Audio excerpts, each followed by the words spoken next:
radar services terminus, squawk VFR, frequency change approved. 50 minutes into the flight out of McAllen, headbound, northbound. Going to fly pretty much up the coast, use a couple of waypoints just to keep us inside the ADES. 2815. And we're on with Valley approach. Got flight following going. 12815, get in. We're filed at 55, which we are. There's a little bit of clouds in front of us. We can fly higher than that if we need to. Not a problem. 907 Tango, and just verify, did you say 7,500 or 5,500? I might have missed that. I'm at 5,500, but there's some build-ups in front of me, so at some point I might need to move up if that's okay. Oh, that's fine. I just want to make sure I put flight plan so it was correct, but okay, that's fine. Thank you. Thank you, sir. There we go. All right. So I shot a little video in front of this. We'll have seen by now. We had maintenance. We got an oil change. So we had to do a little extra diligence to make sure everything was exactly the way that it was supposed to. We did. So I hope this isn't all crackly. Not kick it up and out. Check. I don't trust this at all. Here we go. How about that? There we go. That's probably better. Less crackling, I'm guessing. We'll see. Hopefully. We don't want this to be ruined. Alright, so what I was thinking on the commercial flight on the way up here is to talk about flight costs.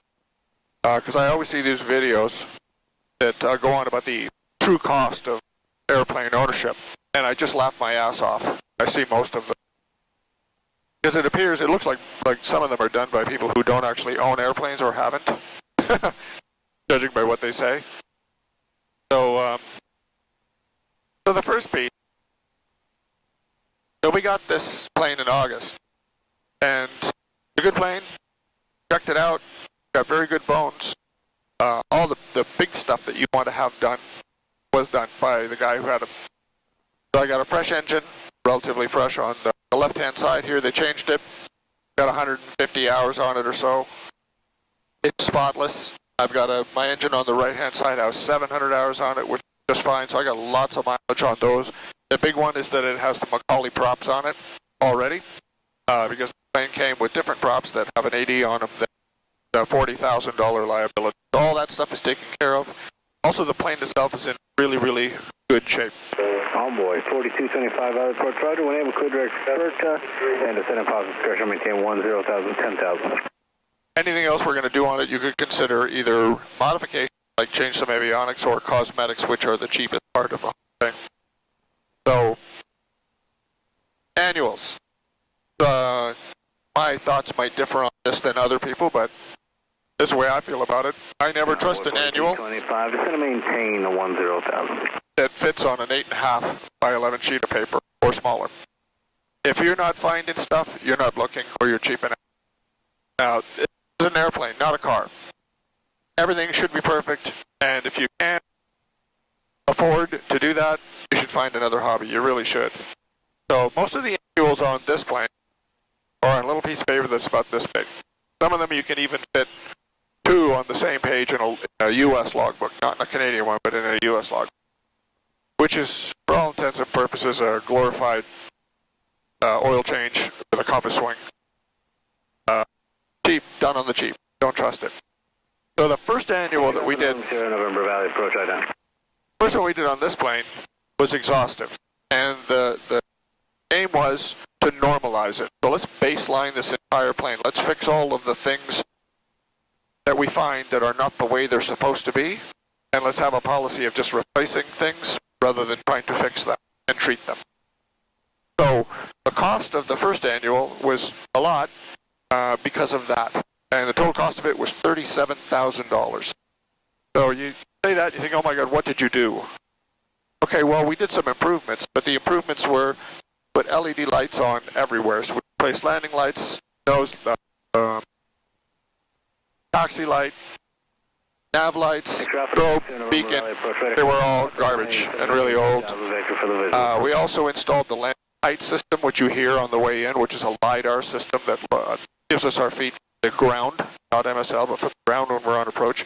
the safety mechanism. I don't really use it because I don't fly hard IFR. November 6, 907 Tango traffic is 2 o'clock, 4 miles southbound, Cherokee 6600.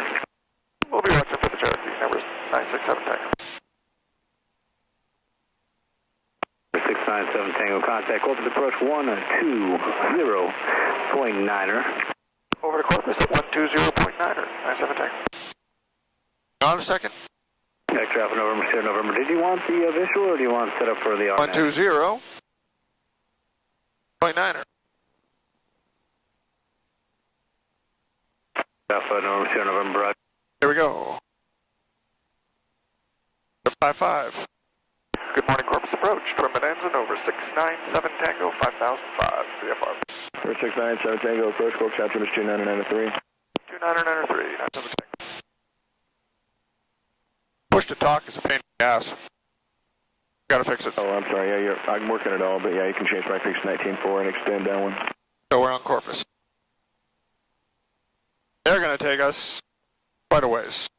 So we're not gonna change over. Anyhow, where was I? So, the improvements part were about the $7,000. The rest of it was 30. And that was fixing stuff. I'll give you an example of some of the stuff that we fixed. So, also in the video this morning, I took a quick picture of the shimmy damper, which is basically a shock absorber that sits on the nose, so that to keep the front wheel from wobbling when it's sometimes barely on the ground or firmly on the ground, because they have a tendency to do that. They can oscillate. And you don't want that. When that happens, because I've had it happen, not in this plane, but another one, it just feels like you got a bucking horse underneath your feet all over the place. And what you think you don't want in an airplane is things shaking. Makes other problems. So with the first area of focus where they went to was the nose, and they took a look at the front landing gear, and they took apart the shimmy dam because it looked pretty not good. Turned out it had no oil in it. The way those work, this particular one, it's oil filled. It's like a shock absorber. There's a stainless steel cylinder or a rod that goes there. It holds it moves back and forth in the oil, and it provides that kind of shock absorber functionality. So there was no oil in that whatsoever. So that had to be completely overhauled. We took it apart, and we had to replace all the parts on the inside because they were all corroded. And of course, it didn't work. So by the time we took it apart, we repainted it, we got all the new parts, put it all back together. That's $1,000 right there. Because there's labor. There's parts, but there's labor as well, and that stuff takes hours. That was one thing. Number 8 Zulu, November, runway 13 cleared for the option. So then we looked at the nose wheel. The tire needed to be replaced. It was a little cracked.